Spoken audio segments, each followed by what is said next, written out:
Welcome back to the Marvel Movie Minute, a daily podcast in which we assemble to explore the films of the Marvel Cinematic Universe, 1 minute at a time. In this, our 6th season, we are looking at the Avengers. I'm Andy Nelson from the Next Reel Film Podcast. And I'm Pete Wright, and today, a deep dive into Captain America's monkey bar training. Today we're talking about Minute 77, which begins with Tony's engine analysis and ends with Hulk doing what he does best. Back on the show, it's Jason Dittmer. Hello, Jason. Hello, everybody. Minute 77. We are continuing. We have several different parts of the story all kind of going on together. We've got the engine getting repaired. We have the lower engine room where Natasha and Hulk are running around, and the bridge. This minute focuses on the first two. No bridge here. And we start with the work that we left off last time of Tony and Steve kind of trying to figure out what they can do to get Engine 3 back up and running.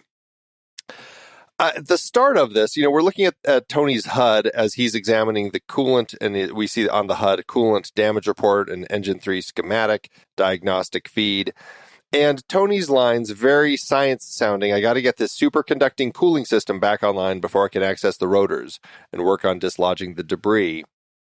I can't help but feel like this is, he's having this conversation with Steve specifically because, we need to give the audience some exposition, a walkthrough so that they understand what we're doing up here.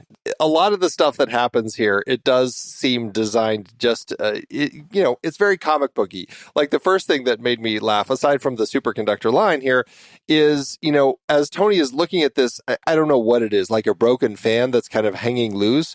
He just pushes it back into place. And I'm like, is that how it works? So is it working now that he just kind of like gave it a shove? They're all just kind of set there. Right. Yeah. Yeah. It's like, in those movies where somebody has something that never works. And so they hit it and, then it starts working. It's like, that's pretty much the level we're at here with this movie. It's the Arthur Fonzarelli paradox, right? Yes. Like, it's really fine. Yeah, there's the moment later in the minute where he just, when he kind of gives his instructions to Steve, and then he just shoves some metal out of the way and flies into it. That might be part of the problem, if you're shoving metal out of the way. Right. Maybe that was necessary. You never know. Also, at some point, I think he takes that metal and it falls off the ship over, crowded, populous area down below. That's see yesterday's minute for all the problems with putting a aircraft carrier in the sky. I suppose at this point they've lost such a chunk of the ship that he figures, you know what?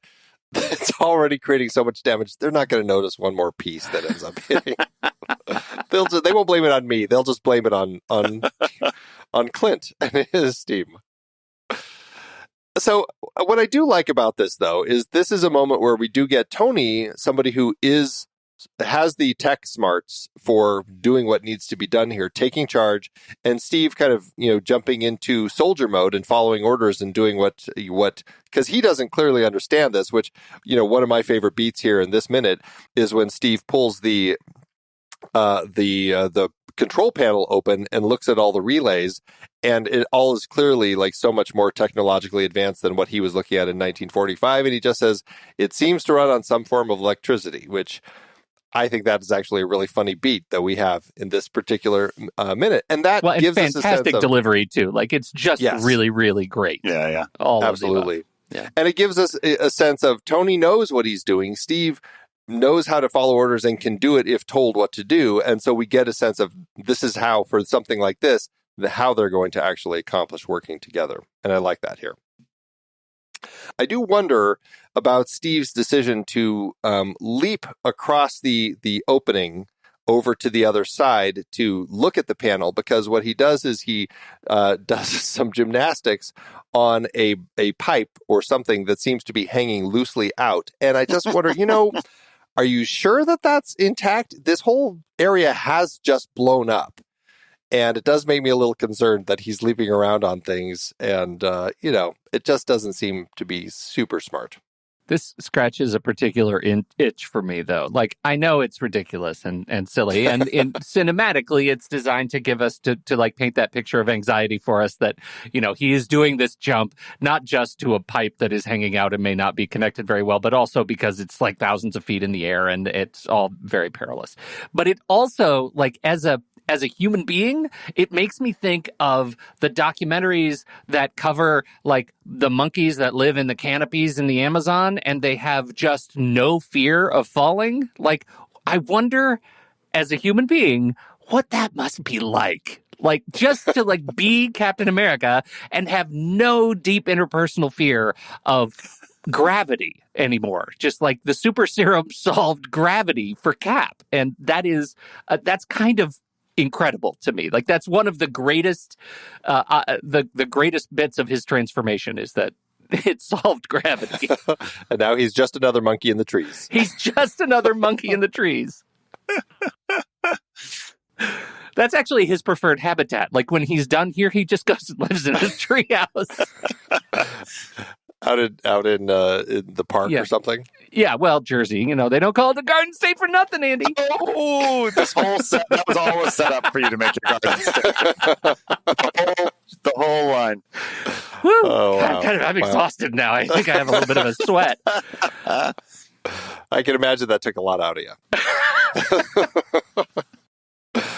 All right. So, we go from this. We're transitioning from Tony and Steve and the work that they're doing here back inside. We're going back to Hulk and Natasha. This is this part where, like, their confrontation has several stages. First, there's the initial chase, and now Natasha has clearly found herself in a place where she's kind of able to hide a little bit. And, as somebody who seems to be fairly stealthy, I suppose it makes sense that here she is kind of hiding in the shadows, trying to get away from Hulk. And then we'll get to the third stage here in a bit. But I mean, this middle part here, that's really kind of this hide and seek bit.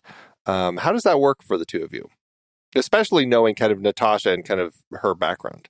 As we have this conversation, we can certainly talk about there's a deleted scene, or I should say it's probably just an extension of this scene that had been cut that featured more of the hiding and moving around. And then it also had a bit where Hulk actually attacks some maintenance guy or some SHIELD agents who come in and start shooting at him. I mean, one, it's effective, right? I mean, I remember watching it in the theater and, perching on the edge of my seat and, watching it unfold. I mean, it's a very effective bit of filmmaking. But, when you rewatch it, as many times as we obviously do in preparation for this, several hours of my day set aside to watch the 5 minutes over and over again. You do kind of think like, the moment where she like shoots the pipe with steam, where the steam comes out, and you're like, is that, you might as well just shoot the Hulk. I mean, neither's going to do anything, but at least it's easier to hit him. The thing does feel a little bit too cinematic, I suppose you might say. This is the challenge that I have at this minute. First of all, that we started pulling apart the just the raw sound of the Hulk and the fact that he is also a ballerina, a hippo ballerina, tiptoeing through the catwalks of the ship. The fact is, to my eye and ear, they actually solved this problem in the deleted scene. Like, you actually hear footsteps, right? Like, why don't we have footsteps? Because the moment you remember who you're looking at, that's the moment this whole thing starts to fall apart. I don't think Natasha is sneaky enough, and B, the Hulk is way too sneaky, and it just sort of breaks the tension and the dynamic of this scene. We do have some footsteps at the start of it when she first hides and she's listening, and we do kind of hear him kind of stomping and stuff, which is a similar cut that we have over in the other one. But once she's kind of found a little place to hide and seems to be safe, I guess, that's the part where it's like, okay, how did he go from those distant steps that we had where he didn't seem anywhere close to suddenly being right behind her? And that's the part that seems very strange. Like, how does Hulk sneak this much? Because it doesn't seem like he's the sort who would ever do this. And it's designed really purely to give us the scare. It's a jump scare moment that they're When setting. does Hulk wait for the jump scare? Right? Like that's the problem for me. Is like, why is Hulk waiting to jump out at her? That's not a Hulk MO. It's also kind of throws back to the or Iron Man, or was it 1, where he's in the chains, that reveal in the chains. At the end when yeah. when we see Ironmonger down there. The Ironmonger, right. It's the Ironmonger bit. And I think that is actually a really, it's an interesting sort of throwback that we have, again, dark, kind of pipey set and huge monster hiding in the shadows. And it also feels a little bit low rent to pull that same trick again. It's not like we don't know what's about to happen.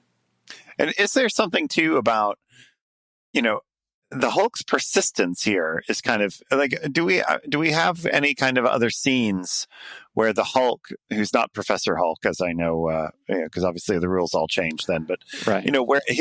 Where he's hunting something so ardently that's not right in front of him. I mean, the kind of original Hulk to me seems to be kind of more primal than that, and I would imagine he would lose interest rather than hunting someone as elusive as Black Widow. Well, and that seems very strange. And I had that exact same thought, because I get it. Like in yesterday's minute where we're talking about Hulk noticing her, it's really because as she pulls her ankle out from under the pipe, she like screams out in pain, and then he turns. That made sense to me. He sees her. Ooh, I'm going to pursue you. All the way up until kind of as we left that scene, she had gone into hiding, which is where we are today. And the fact that, as you said, that he is stalking her through the shadows, it really doesn't make any sense. Especially, and maybe this is why they cut that deleted scene, if there were a couple SHIELD agents who came in and started shooting at him, he would instantly forget her as an object of pursuit and just start going after those two. And that would be and she would be fine to go run off and do whatever she needed to do. So I don't know. I guess maybe that's why they cut that. Yeah. I mean, that makes sense.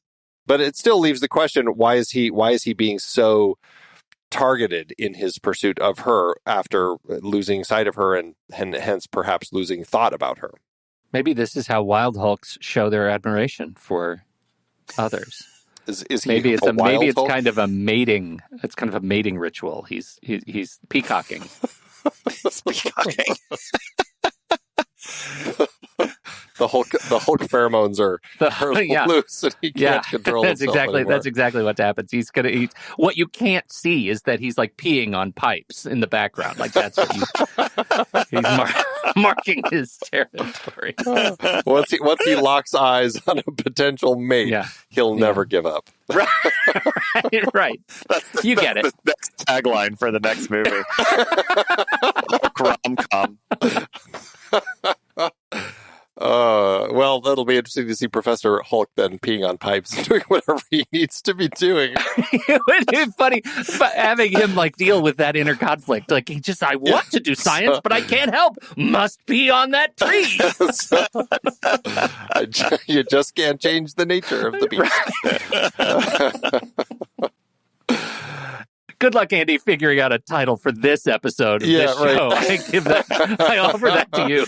How about you can't say Professor Hulk without a P?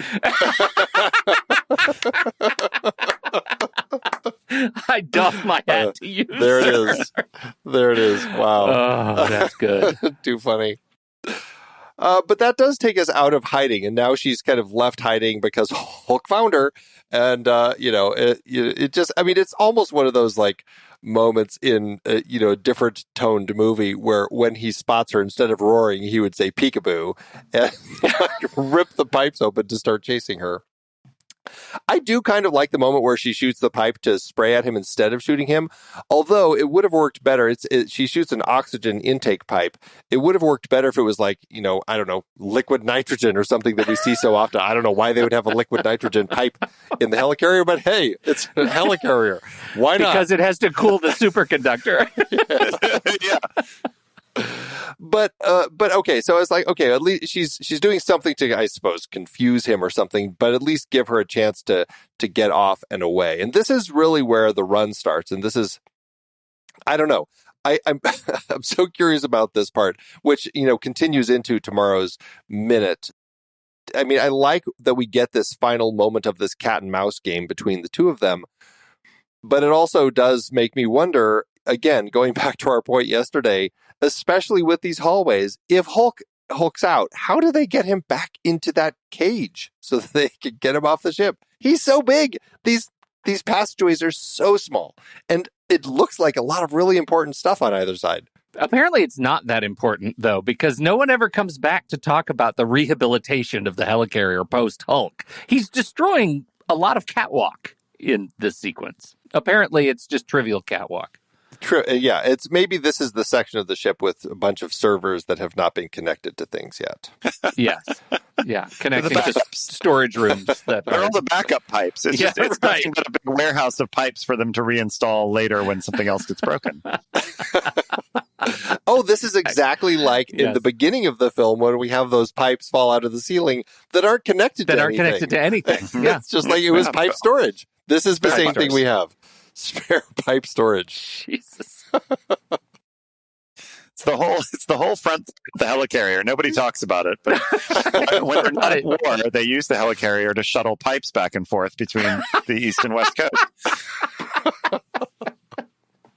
Make sure to fly over the most densely populated areas because those are the ones that have the most pipes. Yeah, well, that's where the plumbing is. Actually, I think we have a kind of unified theory here of the helicarrier and why it's overland at all, and why there's a whole lot of empty pipes. And it's general purpose. This is perfect. Mm-hmm. Mm-hmm. Yeah, it all is coming together. Done some good work here today. We've figured the movie out. The first one's here after it's 2023. After 11 years, we finally have answers for this movie that the production team themselves couldn't ever answer. I'm picturing like a spin-off show now, kind of like, Below Decks for Star Trek. Yes, Lower Decks, right. The kind of the plumbers of the Marvel Cinematic Universe. And, they're maybe moving back and forth slowly across the United States, kind of seeing the country and reinstalling pipes and wherever there's been a superhero battle, so they could link it into the TV shows and the movies. Yes. And, when there's a battle in, Thor 5 or whatever, then the next episode could have them going to that site and fixing all the pipes. Oh, I love it. It's a whole season after each movie. Oh my God, I have to tell you, I would watch that show so hard. I'd be all up in that.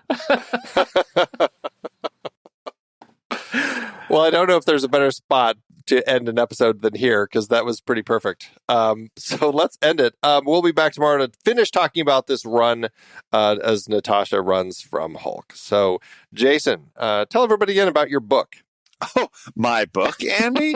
What a delightful topic. It's called Captain America and the Nationalist Superhero. It's from Temple University Press, published about 10 years ago, and it examines the rise of the nationalist superhero, of which Captain America is the foremost prototype. So read it and weep. Check it out. For the last time. Well, we certainly appreciate you being here and talking with us today about Minute 77. So thank you so much, Jason. Thank you, guys. It's been a pleasure. And we'll be back tomorrow with you to talk about Minute 78. So, Pete, thanks as always. Oh, Andy, tomorrow from pipes to relays. Until next time, true believers.